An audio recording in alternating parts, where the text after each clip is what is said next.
আসসালামু আলাইকুম সবাইকে। সো আমরা এখন পর্যন্ত দেখতে পাচ্ছি যে বিভিন্ন ভার্সিটি তাদের সম্ভাব্য অ্যাডমিশন ডেট যেটা আছে সেটা পাবলিশ করে দিছে। সো ওইটার কারণে দেখা যাচ্ছে যে আমাদের অ্যাডমিশন ডেটগুলো কাইন্ড অফ হচ্ছে 2 মাস এগিয়ে আসছে। এখন এগিয়ে আসার ফলে যেটা হয়েছে যে আমাদের ডিসেম্বর এবং জানুয়ারির মধ্যে কিন্তু সবগুলো ভার্সিটি তাদের অ্যাডমিশন ডেট বা অ্যাডমিশন নিয়ে ফেলবে আর কি, ঠিক আছে? সো এখন এই ক্ষেত্রে আমাদের ইঞ্জিনিয়ারিং যে ভার্সিটিগুলো আছে, বুয়েট, চুয়েট, কুয়েট যেগুলো আছে, ওইগুলো কিন্তু আলটিমেটলি এখনো কিছু বলে নাই। তো যেহেতু বলে নাই, তার মানে আলটিমেটলি আমরা কিন্তু আসলে ডিসাইড করতে পারছি না যে আসলে তারা কখন পরীক্ষা নিবে। সো ওইটা একটা ডিবেট হইতে পারে যে এটা কখন পরীক্ষা হবে, নির্বাচনের আগে হবে নাকি পরে হবে। বাট আমরা যেহেতু দেখতে পাচ্ছি যে অন্যান্য ভার্সিটিগুলো যেমন হচ্ছে ঢাকা ভার্সিটি, তারপর রাজশাহী ভার্সিটি, ওরা যেহেতু মোটামুটি বলে দিছে যে তারা আসলে ডিসেম্বর বা জানুয়ারির দিকে নিবে, তাহলে আমরা ধরে নিতে পারি যে আসলে বুয়েট, চুয়েট, কুয়েট হয়তো বা জানুয়ারির দিকে পরীক্ষা নিবে। বাট আমার কাছে পার্সোনালি মনে হয় যে সেটা হয়তো বা নির্বাচনের পরেও চলে যাইতে পারে। বাট ওই দিকে আমরা ফোকাস করবো না। আমরা যেটা ফোকাস করবো যে আমরা জানুয়ারির মধ্যে অ্যাডমিশন হবে এন্ড ওই টাইমের মাঝখানে আমরা সিলেবাস শেষ করবো। আমাদের হাতে হয়তো বা সময় আছে বড় জোর 2 মাস কিংবা 3 মাস। সো আমরা ধরে নিব 3 মাস যদি সময় থাকে, আমরা 2 মাসের মাঝখানে আমাদের পুরা অ্যাডমিশন যে প্রিপারেশনটা সেটা কমপ্লিট করে ফেলবো। এরপরে যদি সময় থাকে, এরপরে যদি 1 মাস সময় থাকে, তারপরে আমি রিভিশন দিতে পারবো। এরপরে যদি 10 মাসও সময় থাকে, আমি রিভিশন দিতে পারবো, ঠিক আছে? সো মেইনলি আজকের ভিডিওতে আমরা যেটা আলোচনা করবো যে আমি 60 দিনের একটা চ্যালেঞ্জ দিব। ওই চ্যালেঞ্জের মাধ্যমে আমি বুয়েট বা ইঞ্জিনিয়ারিং এর প্রিপারেশনটাকে পুরাটা কমপ্লিট করব। দেন আমার হাতে সময় থাকলে আমি যত বেশি প্র্যাকটিস করতে পারি, যত বেশি এক্সাম দিতে পারি, সেটা কাইন্ড অফ আমার জন্য একটা বোনাস হিসেবে কাজ করবে। ব্যাপারটা বুঝছো? ওকে, সো আমরা ভিডিওটা শুরু করি। সো কাইন্ড অফ হচ্ছে আজকে আমরা একটা মাস্টার প্ল্যান করব। মাস্টার প্ল্যানের মধ্যে কি আলোচনা করব যে বুয়েট বা ইঞ্জিনিয়ারিং যে ভার্সিটিগুলো আছে, আর আরেকটা ভার্সিটি আছে যেটা কাইন্ড অফ একটু হাইপ ক্রিয়েট করে, যে যারা আসলে ইঞ্জিনিয়ারিং প্রিপারেশন নিতে চায় তাদের মাঝখানে তারা বেশিরভাগই মানুষের সাস্টে ভর্তি হতে চায়। সো মোটামুটি আসলে আমাদের বুয়েট, চুয়েট, কুয়েট আর হচ্ছে আমরা সাস্ট নিয়ে আলোচনা করবো, ওইটা প্রিপারেশন নিয়ে আলোচনা করবো, ঠিক আছে? 60 দিন আমাদের হাতে আছে, কয়দিন? 60 দিন। 60 দিনের মাস্টার প্ল্যান আমরা আলোচনা করার আগে আমরা কয়েকটা ব্যাপার তোমাদের সাথে একটু শেয়ার করে নিই। সো দেখো, প্রথমত যেটা হচ্ছে সেটা হচ্ছে আমাদের অ্যাকসেপ্ট দ্য সিচুয়েশন। তোমার এই সিচুয়েশনটাতে কাইন্ড অফ হচ্ছে তুমি কান্নাকাটি করে লাভ নাই। প্লাস তুমি যে চিন্তা করতেছো না আমি আসলে পরীক্ষা বয়কট করে দিব কিংবা হচ্ছে সচিবালয় ঘেরাও করবো, এইসব চিন্তা করে আসলে লাভ নাই। যে টিকার সে এমনি টিকবে। এখন এই সিচুয়েশনে গিয়ে তোমার হাতে যখন আসলে অ্যাডমিশনের জন্য প্রিপারেশন নেওয়ার কিংবা তোমার ল্যাকিংস গুলো আসলে কাভার আপ করার খুব একটা সময় নাই, তাহলে এখানে কাইন্ড অফ বলা যায় যে এটা পুরা ডিটারমাইন্ড, যে মানে কাইন্ড অফ প্রি ডিটারমাইন্ড যে তুমি টিকবা কি টিকবা না, তুমি বুয়েটে টিকবা কি টিকবা না, এটা কাইন্ড অফ হচ্ছে প্রি ডিটারমাইন্ড। কারণ নরমালি আমরা যেটা দেখতে পাই যে অ্যাডমিশন সিজনে বা অ্যাডমিশনে কি হয়, যারা ভালো স্টুডেন্ট, যারা যারা দেখা যায় যে নর্ডেম কলেজে যারা ছিল, তারা বেশিরভাগ জায়গায় একটু ভালো জায়গায় চান্স পায়। কেন পায়? কারণ আগে থেকে তারা কি ছিল, ভালো স্টুডেন্ট ছিল। সো নরমালি যেটা হচ্ছে কাইন্ড অফ এটা প্রি ডিটারমাইন্ড যে তুমি চান্স পাবা কি পাবা না। এখন তুমি যদি একটু প্যানিক করো, তাহলে এমন হইতে পারে যে তুমি হয়তোবা চান্স পাওয়ার কথা ছিল বাট চান্স পাচ্ছ না। সো ব্যাপারটা হচ্ছে সিম্পল কথা, যে এত টেনশন করার কিছু নাই। জাস্ট মাথা রাখবা যে তুমি কাইন্ড অফ টিকবা কি টিকবা না, এটা ডিটারমাইন্ড হয়ে গেছে। এখন তুমি যদি ভালো করে রিভিশন দিতে পারো বা এক্সামটা যদি ভালো করে দিতে পারো, তাহলে তুমি টিকে যাবা। সিম্পল কথা, এতটুকু মাথায় রাখো। আর আরেকটা এক্সাম্পল দিই তোমাকে। সাপোজ তুমি চিন্তা করলা যে সাপোজ তুমি হচ্ছে বড় হয়ে গেছো। এখন বড় হয়ে তুমি হচ্ছে ধরো অফিসে যাচ্ছ। অফিসে যাওয়ার টাইমে সাপোজ হচ্ছে তোমার মোজা পাচ্ছ না, তখন তুমি কি করবা? বাড়ির সবার সাথে হচ্ছে রাগারাগি করবা যে আমার মোজাটা কই। এখন ওই সেম সিচুয়েশনে যদি এমন হয় যে আসলে ভূমিকম্প চলে আসছে, তুমি হচ্ছে মোজা পাচ্ছ না আর ভূমিকম্প চলে আসছে, সবগুলা ধরো পাশের বাড়িগুলো হচ্ছে ভেঙে পড়া শুরু করছে, তখন তুমি কি করবা? তোমার কাছে ইম্পর্টেন্ট কি হবে, ওই মোজা পড়াটা নাকি হচ্ছে বাড়ি থেকে বের হওয়াটা? অবশ্যই মানে বাড়ি থেকে বের হওয়াটা বেশি ইম্পর্টেন্ট হবে। মোজা পড়া তোমার কাছে খুব একটা ইম্পর্টেন্ট হবে। মোজা পাও আর না পাও, তোমার জীবন বাঁচানো ইম্পর্টেন্ট। সেম গোজ টু এখন সিচুয়েশন, যে তোমার কোনটা ইম্পর্টেন্ট, তুমি একটু ব্যাপারটা বুঝতে হবে। তোমার কি এখন ইম্পর্টেন্ট যে তুমি আসলে নতুন নতুন জিনিস দেখবা, তারপর অ্যাডমিশনে যে আইআইটি যে কোশ্চেন সলভ করবা, এটা করবা, নাকি তুমি যা যা পড়ছো বা ওইসব রিভিশন দিয়ে একটা ভালো একটা পরীক্ষা দিবা, ওইটা ইম্পর্টেন্ট। তো সিম্পল কথা, এখন যে সিচুয়েশন আছে এটাকে অ্যাকসেপ্ট করে নাও। কি করবা? অ্যাকসেপ্ট করে নাও। এরপর আমরা যে সেকেন্ড সিচুয়েশনটা বলবো বা সেকেন্ড কন্ডিশনটা যেটা বলবো, সেটা হচ্ছে আমাদের সেলফ প্র্যাকটিস মাস্ট। এখন এই পজিশনে এসে তোমরা যারা আসলে লাইভ ক্লাস করতেছো কিংবা অফলাইন ক্লাস করতেছো, আমি কখনোই লাইভ ক্লাসের বিরুদ্ধে ছিলাম না কিংবা হচ্ছে লাইভ ক্লাসকে কখনোই ডিমোটিভেট করতাম না। বাট এখন যে সিচুয়েশন আছে কাইন্ড অফ হচ্ছে 2 মাস বা 3 মাসের মাঝখানে তোমার সিলেবাস শেষ করতে হবে। আমরা টার্গেট দিচ্ছি 2 মাসের মাঝখানে। এইখানে তুমি ভাই লাইভ ক্লাস করে হবে না, আর অফলাইন ক্লাস করে হবে না। অফলাইন তোমার অনেক টাইম যাবে। সো আমার পার্সোনাল অপিনিয়ন এখন তোমাকে মেইনলি কোথায় চলে যেতে হবে বলো তো? একদম রেকর্ডেড ক্লাসে। কোথায় রেকর্ডেড ক্লাসে? এখন রেকর্ডেড ক্লাস তুমি যেখানে পাও, বাট আমরা অনলাইনে রেকর্ডেড ক্লাস শুধুমাত্র আমরাই বেচি। সো আমাদের অনলাইন ক্লাসে যে রেকর্ডেড ক্লাসগুলো আছে, তুমি মানে কমেন্ট আর ডিসক্রিপশনে লিংক দেওয়া আছে, তুমি জাস্ট ডেমো ক্লাসগুলো দেখবা। সো ডেমো ক্লাসগুলো দেখলেই হয়তো বা 2x দিয়ে দেখো, তুমি ক্লাসগুলো 2x দিয়ে দেখো। 2x দিয়ে দেখলে দেখবা যে তোমার টাইমটা কমে যাচ্ছে। সো টাইমটা যখন কমে যাচ্ছে, একদিনের মাঝখানে তুমি আসলে 2টা বা 3টা 4টা তুমি শেষ করে ফেলতে পারবা। সো ওই 2টা 3টা 4টা যদি শেষ করতে যাইতা লাইভে আর অফলাইনে, দেখা যায় তো তোমার 1 সপ্তাহ শেষ। সো ওই এক সপ্তাহ শেষ করার চেয়ে আমার কাছে পার্সোনাল ওপিনিয়ন হচ্ছে তুমি এখন রেকর্ডেড ক্লাসে শিফট করো, রেকর্ডেড ক্লাসে শিফট করে তুমি আসলে কি করো, সিলেবাসটাকে মোটামুটি হলেও তুমি শেষ করে ফেলো। মোটামুটি হলেও, আমি একবার কথা বলতেছি যে মোটামুটি হলেও শেষ করো। কারণ কি, আমাদের হয়তোবা হাতে সময় নাই, ঠিক আছে।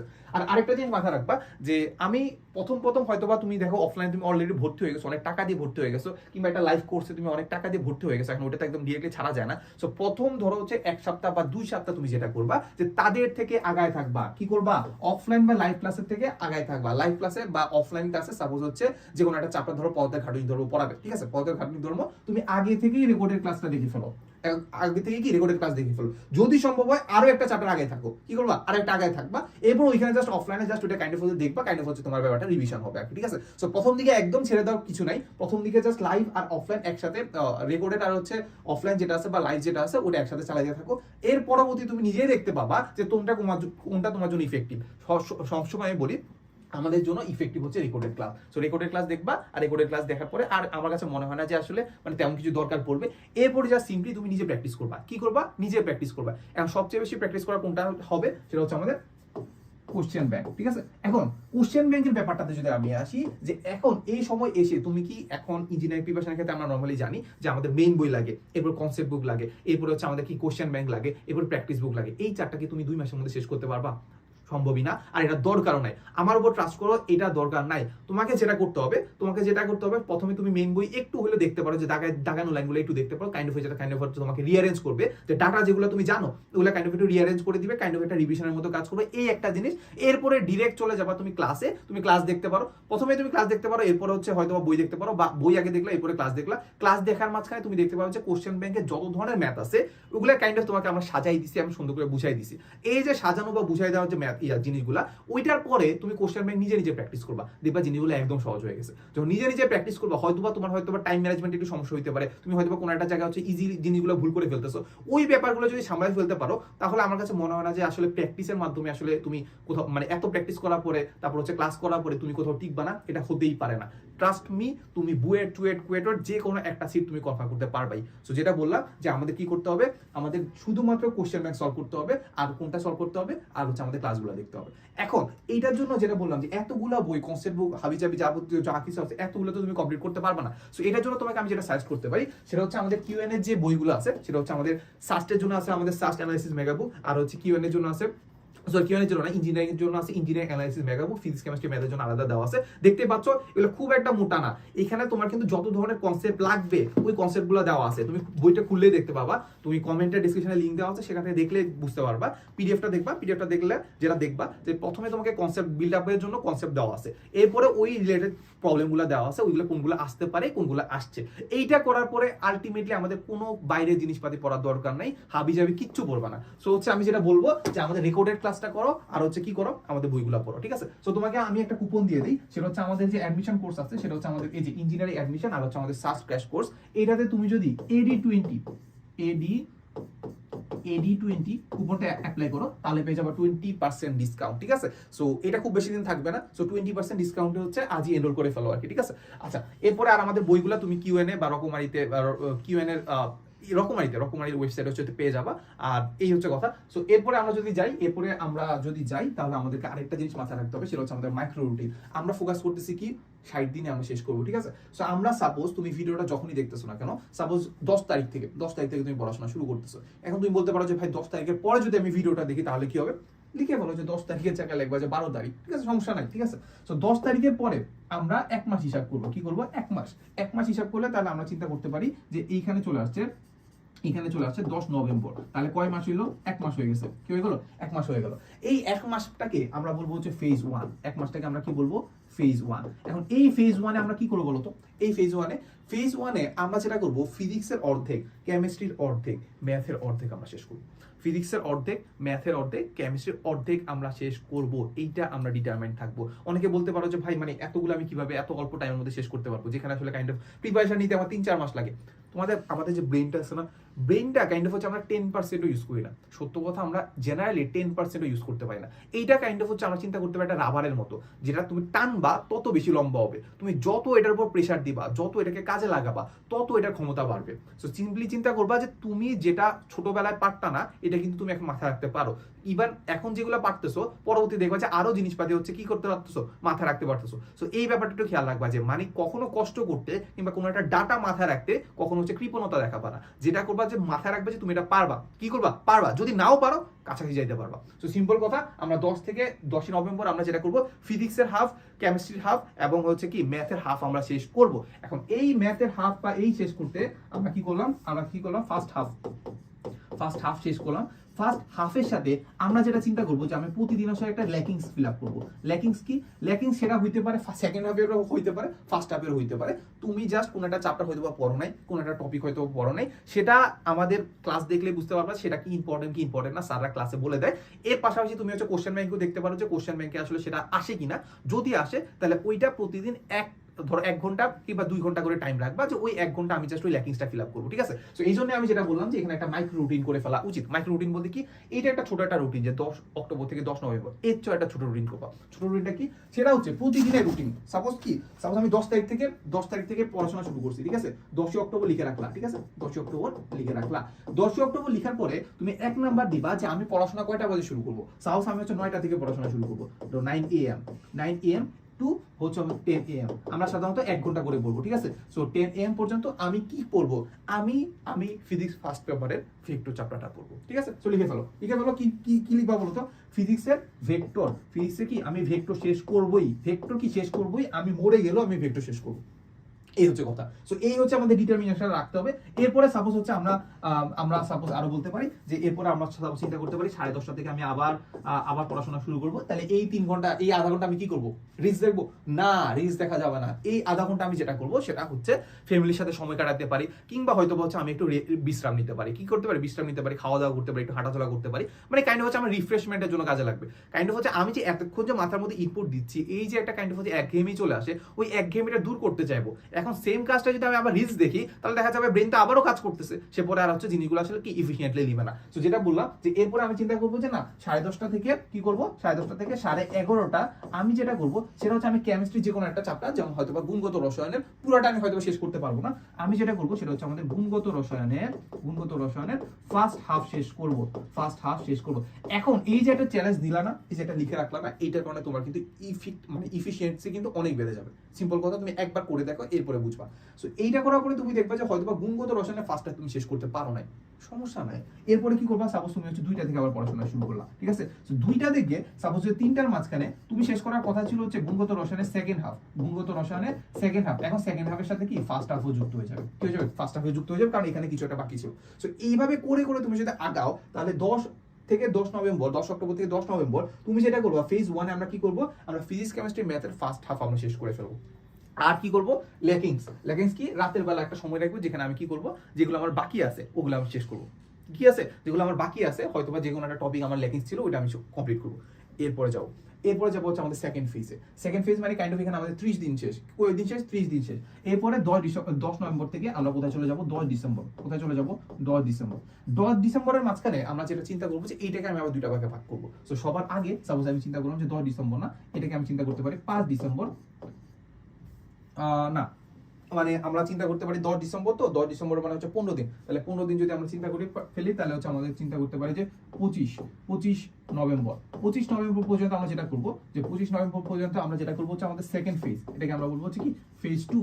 ফেজ 2 তে আমরা যেটা করবো সেটা হচ্ছে আমাদের সেকেন্ড হাফ যেটা আছে, ফিজিক্স কেমিস্ট্রি ম্যাথ বা বাকি যাই থাকে না কেন, বা বায়োলজি হয়তো বা সাস্টের জন্য লাগতে পারে, ওইটা যে সেকেন্ড হাফ যেটা আছে সেটা আমি হচ্ছে 10 নভেম্বর থেকে 25 নভেম্বর মধ্যে শেষ করে ফেলতে পারবো। ঠিক আছে? এখন তুমি বলতে পারো যে ভাই দেখেন, ফার্স্ট হাফ যেটা ছিল সেটা আমি 30 দিনে শেষ করছি, আর বাকি যে সেকেন্ড হাফ আছে সেটা আমি 15 দিনে কেমনে শেষ করবো? অবশ্যই পারবা, কারণ প্রথম দিকে তুমি ল্যাকিংস কমপ্লিট করতেছিলা, বা প্রথম দিকে তোমার আসলে সিরিয়াসনেস খুব একটা ছিল না, প্রথম দিকে তুমি ব্যাপারটা কাইন্ড অফ হচ্ছে ব্রেনটা একটু কাঁচা ছিল। এখন কিন্তু তুমি বুঝে গেছো যে আসলে কোন জিনিসগুলো পড়তে হবে, কিভাবে ক্লাসগুলো করতে হবে। সো মোটামুটি বলা যায় যে এই 15 দিনে তুমি একটা টার্গেট নিয়ে তুমি শেষ করে ফেলতে পারবা। এরপরে আমাদের ফাইনাল ফেজ শুরু হবে, যেখানে আসলে 25 থেকে কত হবে? 25 থেকে হচ্ছে আমাদের 10 ডিসেম্বর। 25 থেকে 10 ডিসেম্বর পর্যন্ত আমরা যেটা করব সেটা হচ্ছে আমরা বলবো যে ফাইনাল ফেজ। সেটাকে আমরা কি বলবো? Final phase. ফাইনাল ফেজে আমরা কি করব? ফাইনাল ফেজে আমরা পুরোটা আবার রিভিশন দিব। সিম্পলি আমরা পুরোটা আবার রিভিশন দিতে থাকবো, যে আমরা ফেজ 1 এ যা পড়ছি, ফেজ 2 তে যা আমরা পড়ছি, সবকিছু আমরা শেষ করে ফেলতে পারবো। এন্ড এইটা দেখার পরে আমি তোমাকে গ্যারান্টি দিচ্ছি যে এই ফাইনাল ফেজের পরে হইলেও তোমার কিছু সময় বাকি থাকবে। তাহলে এখানে আমরা যেটা করবো সেটা হচ্ছে আমরা এটা কাইন্ড অফ কয়টা রানে ভাগ করবো। রানে ভাগ করা মানে কি? সিম্পলি তুমি যদি চিন্তা করো যে তুমি এমসিকিউ পরীক্ষা দিচ্ছ, এমসিকিউ পরীক্ষাতে কয়টা এমসিকিউ থাকে? সাপোজ ধরো হচ্ছে 25টা এমসিকিউ আছে। 25টা এমসিকিউ তুমি দেখো, প্রথমে হচ্ছে একদম প্রথম থেকে একদম সলভ করতে থাকবা। দেখবা এমন অনেক এমসিকিউ আছে তুমি যেটা পারার কথা ছিল তুমি পারতেছো না, পারার কথা ছিল কি করতেছো না, পারতেছো না। এরপরে দেখবা যে এটা একদম একদম লাস্ট পর্যন্ত চলে আসছো, যেখানে মাঝখানে হয়তো বা 10টার মতো বাদ রাখছো। পরের বার যখন আবার দেখতে যাবা, পরের বার যখন সেম এমসিকিউটা দেখতে পাবা, মানে আবার প্রথম দিকে ধরো হচ্ছে এমসিকিউ দেখানো শুরু করছো, দেখবা যে তোমার সেখানে 10টা, সেই 10টার মধ্যে অ্যাটলিস্ট 2টা বা 3টা তুমি আবার পারা শুরু করছো। কেন পারা শুরু করছো? কারণ কাইন্ড অফ হচ্ছে এমন হচ্ছে যে প্রথমে কোনো একটা জিনিসকে দেখতে আমার কঠিন লাগে, আর পরবর্তীতে যখন আমি জিনিসটাকে দেখতেছি, সেম জিনিসটা যখন আমি বারবার দেখতেছি, আমাদের সাবকনশিয়াস মাইন্ডে সেটা কাইন্ড অফ একটা রিভিশনের মতো কাজ করে। রিভিশন করে আমাকে তোমাকে বলে দিবে যে না, এটার আনসার এটা হইতে পারে। সো মাথায় রাখবা যে একটা জিনিসকে তুমি একবার পড়াচ্ছে, একবার ভালো করে পড়াচ্ছে, 2-3 বার হয়তো বা মোটামুটি করে ভালো করে পড়বা। ঠিক আছে? তো একবার ভালো করে পড়াচ্ছে, আমরা কি করব? 2-3 বার হইলেও কি করব? এটাকে রিভিশন দিব। 2-3 বার হইলেও কি রিভিশন দিব, কারণ আমরা প্রথমবার একটা জিনিস পড়লাম, তাহলে এটা একদম প্রথম দিন যেটা পড়ছি ওটা তো ভুলে যাওয়ার কথা। সো আমরা যেটা করব, প্রথমে হয়তোবা যেটা বললাম যে ফেজ 1 এ আমরা মোটামুটি একটা ভালো করে একটা রিভিশন দিয়ে ফেলবো, ফেজ 2 তে আমরা সেকেন্ড হাফ করব, আর ফেজ 3 তে বা ফাইনাল ফেজে আমরা কি করব? পুরোটাকে আরেকবার রিভিশন দিয়ে ফেলবো। এরপরে আমরা জানি যে আমি পার্সোনালি যেটা প্রেডিক্ট করতেছি যে আমাদের ইঞ্জিনিয়ারিং প্রিপারেশনগুলো বা ইঞ্জিনিয়ারিং যে ভার্সিটিগুলো পরীক্ষাগুলো হয়তো বা জানুয়ারির দিকে হইতে পারে, হয়তো বা নির্বাচনের পরে হইতে পারে। যদি এরকম হয়ে থাকে তাহলে তোমার কাছে ভালো পরিমাণ একটা টাইম থাকবে, ওই টাইমে শুধুমাত্র রিভিশন দিবা, নিজে নিজে প্র্যাকটিস করবা। ঠিক আছে? সো এই হচ্ছে মোটামুটি কথা। তাই আমি যে 2বার বা 3বারের রানের ব্যাপারটা বলে ফেলছি। 2-3বার রান বলতে এখানে রিভিশন বুঝাচ্ছি। এরপরে লাস্টলি জাস্ট আমি একটা কথা বলতে চাচ্ছি যে এটা হচ্ছে আমাদের এইচএসসি রেজাল্ট। এইচএসসি রেজাল্টের ব্যাপারটা এখানে মোটামুটি আমরা প্রেডিক্ট করতে পারছি যে এইচএসসির পরীক্ষা কিন্তু কঠিন হয়েছে, এইচএসসির প্রশ্ন কঠিন হয়েছে। প্লাস এবার আমরা প্রেডিক্ট করতে পারতেছি যে এইবার হয়তো বা বেশি একটা A+ আসবে না, এবার বেশিরভাগেরই পরীক্ষা খারাপ হবে। রেজাল্ট খারাপ আসার ব্যাপারটা আমি বুঝাই যে আমার কাছে পার্সোনালি মনে হয় যে 50 থেকে 60,000-এর বেশি হয়তো বা A+ পাবে না। এটা নাও, আমি ভুলও হইতে পারি, বাট পার্সোনাল অপিনিয়ন হচ্ছে এটা। এখন ব্যাপারটা হচ্ছে এটা যে তুমি আগে থেকে ডিটারমাইন্ড হয়ে থাকো যে তোমার রেজাল্ট খারাপ হবে। এখন রেজাল্ট খারাপ হলে তুমি যারা ইঞ্জিনিয়ারিং প্রিপারেশন নিচ্ছিলা তাদের কি করতে হবে? একটু হয়তো বা সুইচ করা লাগতে পারে, বাট আমি অনেক দিন থেকে এই জিনিসটা বলে আসতেছি যে হয়তো বা সুইচ করা লাগবে না। কেন সুইচ করা লাগবে না? কারণ পরীক্ষার রেজাল্ট যেহেতু সবারই খারাপ হয়েছে, আমাদের বুয়েট, চুয়েট, কুয়েট, রুয়েটের কিন্তু রিকোয়ারমেন্টস কম হবে। আর রিকোয়ারমেন্টস যদি কম হয় তাহলে বেশিরভাগেরই পরীক্ষা দিতে পারবে ভাই। এত টেনশন করার তো কিছু নাই। পরীক্ষার রেজাল্ট খারাপ হলেও তোমার এই জিনিসগুলো কি করতে হবে? বজায় রাখতে হবে। এই ভিডিওটা একদম সেভ করে রাখো, সেভ করে রেখে এই যে আমি যা যা বলছি না সবকিছু একদম পরিমাণ একবার ঠিকঠাক ভাবে কি করবা? ফলো করবা, রেজাল্ট খারাপ হইলেও। ঠিক আছে? আর রেজাল্ট যদি অনেক বেশি খারাপ হয় যে ভাই একদম আমি 4.5 পাইছি, তাহলে তোমাকে আমি যে সাজেস্ট করতে পারি যে আমাদের সাস্টে পরীক্ষা দিতে পারো। কিন্তু তুমি যদি ইঞ্জিনিয়ারিং পড়তে চাও তাহলে তুমি সাস্টে পরীক্ষা দিতে পারো। সাস্টের রিকোয়ারমেন্টস কিন্তু অত হার্ড না, রিকোয়ারমেন্টস কিন্তু খুবই সহজ। তাহলে সাস্টে পরীক্ষা দিলে মোটামুটি তোমার আসলে তেমন কিছু লাগতেছে না। এই একটা জিনিস। আর আরেকটা জিনিস যদি বললাম যে তোমার যদি আসলেই যদি আদৌ যদি মানে ভার্সিটিতে সুইচ করতে হয়, আমাদের ইঞ্জিনিয়ারিং কোর্স থেকে কিন্তু আমরা একদম ফ্রিলি তোমাকে মাইগ্রেশন করে দেবো ভার্সিটিতে। ঠিক আছে? সো খুব একটা টেনশন করার কিছু নাই। জাস্ট এখন পর্যন্ত যেটা বললাম যে এতটুকু পর্যন্ত যা যা বলছি সবকিছু একটু মাথায় রেখে জাস্ট 60 দিনের মাঝখানে একটা প্রিপারেশন নিয়ে মোটামুটি হলেও তোমার একটা ভালো একটা প্রিপারেশন হয়ে যাবে। আর যেটা বললাম যে যারা কাইন্ড অফ হচ্ছে এইচএসসি তে ভালো রেজাল্ট করে আসছে বা এইচএসসি তে ভালো করে পড়াশোনা করে আসছে, তারাই মোটামুটি আসলে ভালো জায়গায় চান্স পাবে। সো তোমার মধ্যে যদি একটু হলেও কনফিডেন্স থাকে যে তুমি এইচএসসি তে ভালো করে একটু হলেও পড়াশোনা করছো, তুমি চান্স পাবাই। এখন জাস্ট প্যানিক করে তুমি জাস্ট ওই রেজাল্টটা হারাইতে চাচ্ছ। ঠিক আছে? এই হচ্ছে কথা। সো মোটামুটি এই আর লাস্ট আরেকটা জিনিস বলে রাখি যে আমি এখানে অনেকবার বই রেকর্ডেড ক্লাস আর হচ্ছে বইয়ের কথা অনেকবার প্রমোট করছি। আগে জাস্ট কাইন্ড অফ আমি বলতাম যে ভাই এটা তুমি চাইলে করতে পারো, ডেমো ক্লাস দেখতে পারো, বাট এইটা কাইন্ড অফ এখন একটা নেসেসিটি হয়ে গেছে। সত্য কথা, এখন রেকর্ডেড ক্লাস এখন নেসেসিটি হয়ে গেছে। এখন লাইভ ক্লাস করে লাভ নাই। লাইভ ক্লাস করলে কি হয় বলো তো? লাস্ট জায়গাতে দেখা যাবে যে পরীক্ষার আগের দিন তোমাকে সিলেবাস শেষ করে দিচ্ছে। তারা তো বলবে যে হ্যাঁ ভাই সিলেবাস তো শেষ করাই দিছি, বাট আলটিমেটলি তোমার প্রিপারেশন কখন নিচ্ছ বা তুমি প্র্যাকটিস কখন করতেছো? প্র্যাকটিস এখানে ইম্পর্টেন্ট ভাই, এখানে তোমাকে করাই দেওয়া তো ইম্পর্টেন্ট না। সো আমি পার্সোনালি যেটা বলবো যে রেকর্ডেড ক্লাস করো, আর হচ্ছে যে বইটা কাইন্ড অফ একটু চিকন, যে বইটাতে কাইন্ড অফ হচ্ছে যা দরকার তাই দেওয়া আছে ওই বইটাই কিনো। ঠিক আছে? সো কমেন্টের ডেসক্রিপশনে আছে আমাদের বইয়ের প্লাস হচ্ছে আমাদের কোর্সের লিঙ্ক দেওয়া আছে। সো তুমি চাইলে আজকেই এনরোল করে ফেলতে পারো। আজকেই না, মানে আজকে এখনই এনরোল করে ফেলো। ঠিক আছে? এই তো। সো দেখাবে নেক্সট কোনো ভিডিওতে। আসসালামু আলাইকুম সবাইকে।